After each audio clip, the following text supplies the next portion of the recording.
Hi guys, আশা কৰোঁ চবেই ভালে আছে, ময়ো ভালে আছোঁ। তো আজি আপোনালোকক দেখাওঁ ফেচবুকৰ পাছপৰ্ট। যেনেকৈ আমি আজিকালি ফেচবুক পাছপৰ্ট কোনোবা পাহৰি গ'লে ফেচবুকটো ডিলিট কৰিব লগা হয়। তো ডিলিট কৰিব দৰকাৰ নাই। কেনেকৈ পাছপৰ্টটো ওলাব পাৰি আপোনালোকে এইটো দেখাম।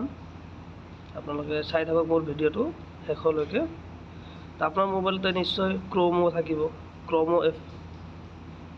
তো ক্ৰমো এপত গ'লে হ'ল, ক্ৰমো এপত যায় ওপৰত চাব 3 ডট আছে, 3 ডটত ক্লিক কৰি চাব তলত ছেটিং আছে, ছেটিঙত যাব।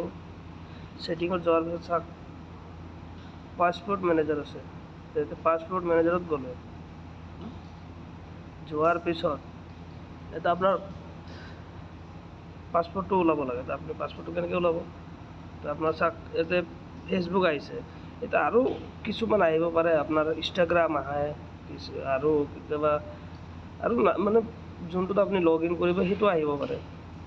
তো আপুনি এতিয়া মেইন কথা আপোনাৰ ফেচবুক পাছপৰ্টটো ওলাব লাগে। আপুনি এতিয়া গম নাপায় বা পাহৰি গ'ল, তো কেনেকৈ ওলাব?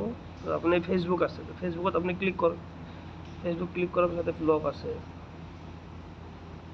লগাৰ পিছত চাওক ইয়াতে আহিল আপোনাৰ পাছপৰ্টটো। আপুনি এনেকৈ গম পাব পাছপৰ্টটো কেনেকৈ ওলাব লাগে। এতিয়া চকুৰ দৰে এইটো আছে, এতিয়া ক্লিক কৰি দিলে হ'ল। আপুনি আপোনাৰ নাম যিকোনো আছে আপুনি গম পাই যাব।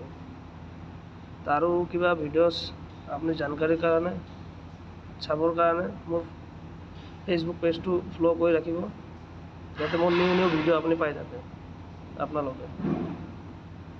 Thank U.